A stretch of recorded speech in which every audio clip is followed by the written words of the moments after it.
ಅಳಿಯನ ಆಸೆಗೆ ಮಗಳು ನಿರಾಕರಿಸಿದಾಗ ಅತ್ತೆ ನೀವೇ ಸಹಕರಿಸಿ ನನ್ನ ಆಸೆಗಳನ್ನು ಈಡೇರಿಸಿ ಎಂದ.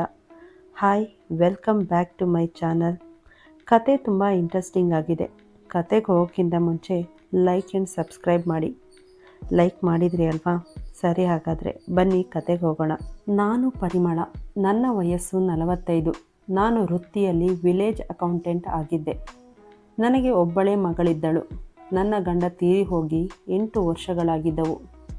ನನಗೆ ಒಬ್ಬ ಒಳ್ಳೆಯ ಅಳಿಯ ಬೇಕಿತ್ತು. ಹಲವು ವರ್ಷಗಳ ಹುಡುಕಾಟದ ನಂತರ ನನಗೆ ಬೇಕಾದ ಅಳಿಯ ಸಿಕ್ಕನು. ಅವನು ಒಬ್ಬನೇ ಮಗನಾಗಿದ್ದನು. ತಂದೆ ತಾಯಿ ಇರಲಿಲ್ಲ. ಅವನಿಗೆ ಒಳ್ಳೆಯ ಉದ್ಯೋಗ ಮತ್ತು ಸ್ವಂತ ಮನೆಯೂ ಇತ್ತು.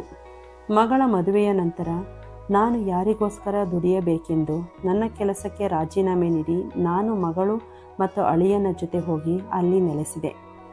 ನನ್ನ ಮಗಳು ತುಂಬ ಸೋಂಬೇರಿ ಸ್ವಭಾವದವಳು.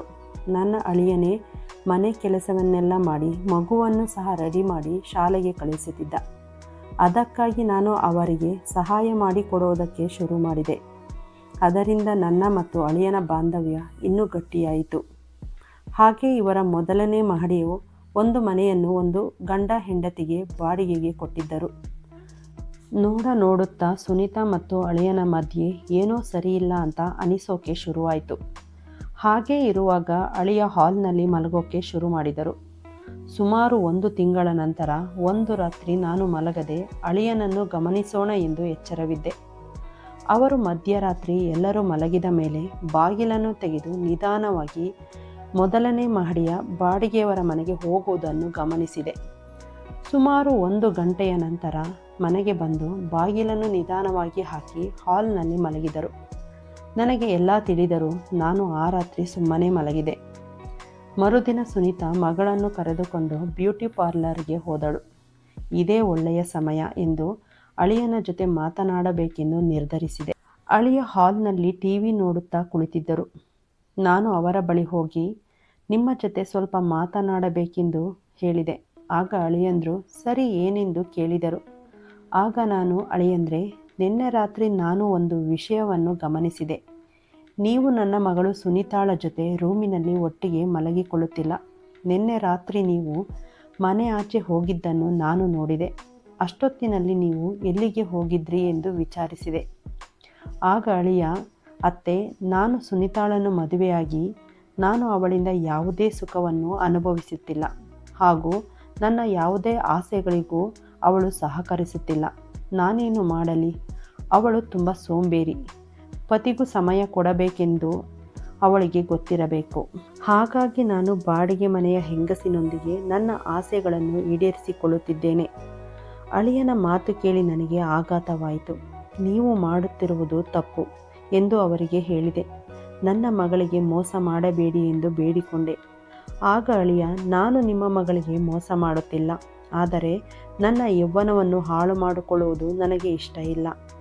ನಿಮ್ಮ ಮಗಳು ನನಗೆ ಎಲ್ಲ ರೀತಿಯಲ್ಲೂ ಸಹಕರಿಸುತ್ತಿದ್ದರೆ ನಾನು ಯಾಕೆ ಹೀಗೆ ಮಾಡುತ್ತಿದ್ದೆ ಎಂದು ಪ್ರಶ್ನಿಸಿದರು. ಆಗ ನಾನು ಅಳಿಯಂದ್ರೆ, ನಾನು ಅವಳಿಗೆ ಬುದ್ಧಿ ಮಾತುಗಳನ್ನು ಹೇಳುತ್ತೇನೆ. ನೀವು ಹೀಗೆ ಮಾಡಬೇಡಿ ಎಂದು ಹೇಳಿದೆ. ಅವರು ಆಗಲಿ ಎಂದರು. ಪಾರ್ಲರ್ನಿಂದ ಸುನೀತಾ ಬರುವುದನ್ನೇ ಕಾಯುತ್ತಾ ಇದ್ದೆ. ಅವಳ ಬಂದ ನಂತರ ಅವಳನ್ನು ಕೂರಿಸಿಕೊಂಡು ಗಂಡನನ್ನು ಹೇಗೆ ಸಂತೋಷವಾಗಿಟ್ಟುಕೊಳ್ಳಬೇಕೆಂದು ನಾನು ಅವಳಿಗೆ ತಿಳಿ ಹೇಳಿದೆ. ಅದಕ್ಕೆ ಅವಳು, ನಾನು ಆಫೀಸ್ನಿಂದ ಬರುವಷ್ಟರಲ್ಲಿ ಆಯಾಸವಾಗಿರುತ್ತೇನೆ. ರಾತ್ರಿ ಅವರು ಒತ್ತಾಯಿಸಿದರೆ ನನಗೆ ಅವರ ಇಚ್ಛೆಯಂತೆ ಇರಲು ಸಾಧ್ಯವಾಗುತ್ತಿಲ್ಲ ಎಂದು ರೂಮ್ಗೆ ಹೋದಳು. ಮರುದಿನ ಬೆಳಗ್ಗೆ ಸುನೀತಾ ಆಫೀಸ್ಗೆ ಹೋದ ಮೇಲೆ ಅಳಿಯ ನನ್ನ ಬಳಿ ಬಂದು, ಅತ್ತೆ, ಸುನೀತಾಳ ಹತ್ತಿರ ಮಾತನಾಡಿದ್ದೀರಾ ಎಂದು ಕೇಳಿದ. ಆಗ ನಾನು ಅವಳಿಗೆ ಎಷ್ಟೇ ಏನೇ ಹೇಳಿದರೋ ಅರ್ಥವಾಗುತ್ತಿಲ್ಲ. ನಿಮಗೆ ಏನೇ ಬೇಕಾದರೂ ನನ್ನ ಹತ್ತಿರ ಬನ್ನಿ, ನಿಮ್ಮ ಆಸೆಗಳನ್ನು ಪೂರೈಸುತ್ತೇನೆ ಎಂದು ನಾಚಿಕೆ ಬಿಟ್ಟು ಹೇಳಿದೆ. ಆಗ ಅವರು, ಅತ್ತೆ, ತುಂಬ ದಿನಗಳಿಂದ ನಿಮ್ಮನ್ನು ಈ ಬಿಕಿನಿಯಲ್ಲಿ ನೋಡುವ ಆಸೆ ಇತ್ತು. ಇದನ್ನು ತಗೊಳ್ಳಿ, ಹಾಕಿಕೊಂಡು ಬನ್ನಿ ಎಂದು ಹೇಳಿದರು. ನಾನು ಬೇರೆ ದಾರಿ ಇಲ್ಲದೆ ನಾಚಿಕೆಯಿಂದ ಬಟ್ಟೆಯನ್ನು ತೆಗೆದುಕೊಂಡು ರೂಮ್ಗೆ ಹೋಗಿ ಬಿಕಿನಿ ಹಾಕಿಕೊಂಡು ಅಳಿಯನ ಮುಂದೆ ಬಂದೆ. ನನಗೆ 45 ವರ್ಷ ಆಗಿದ್ದರೂ ನಾನು ನೋಡಲು ತುಂಬ ಸುಂದರವಾಗಿದ್ದೆ.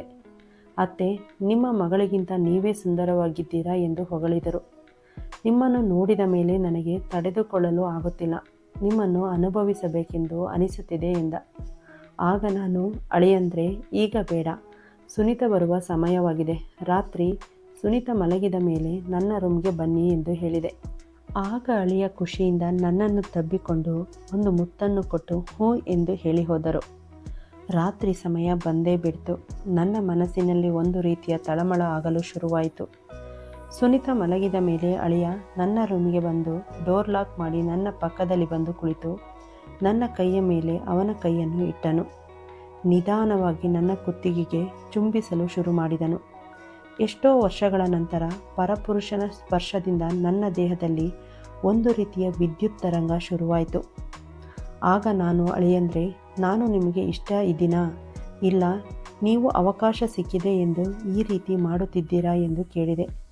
ಅದಕ್ಕೆ ಅವರು, ಅತ್ತೆ, ನೀವೆಂದರೆ ತುಂಬ ನನಗೆ ಇಷ್ಟ. ಸುಮಾರು ದಿನಗಳಿಂದ ನಿಮ್ಮ ಬಳಿ ಈ ವಿಚಾರವನ್ನು ಕೇಳಬೇಕೆಂದುಕೊಂಡಿದ್ದೆ. ಆದರೆ ನೀವು ಒಪ್ಪುವುದಿಲ್ಲವೆಂದು ನಾನು ಸುಮ್ಮನಿದ್ದೆ. ಅವರ ಮಾತನ್ನು ಕೇಳಿ ಖುಷಿಯಾಗಿ ನಾನು ಅವರನ್ನು ತಬ್ಬಿಕೊಂಡೆ. ನಂತರ ನಾವಿಬ್ಬರು ಆ ಪ್ರಕ್ರಿಯೆಯಲ್ಲಿ ತೊಡಗಿಕೊಂಡೆವು. ಬೆಳಗ್ಗೆ ಎದ್ದು ಅಳಿಯನಿಗೆ ಕಾಫಿ ಮಾಡಿಕೊಟ್ಟೆ. ಆಗ ಅವರು, ರಾತ್ರಿ ನಿಮಗೆ ಖುಷಿ ಆಯಿತಾ ಎಂದು ಕೇಳಿದರು.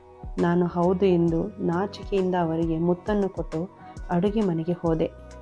ಇದೇ ರೀತಿ ಸವಿತಾ ಇಲ್ಲದಿದ್ದಾಗ ಇಂತಹ ಅವಕಾಶಗಳನ್ನು ಉಪಯೋಗಿಸಿಕೊಳ್ಳುತ್ತಿದ್ದೆವು. ಈ ಕತೆ ನಿಮಗೆ ಇಷ್ಟ ಆದರೆ ಲೈಕ್ ಆ್ಯಂಡ್ ಸಬ್ಸ್ಕ್ರೈಬ್ ಮಾಡಿ. ಧನ್ಯವಾದಗಳು.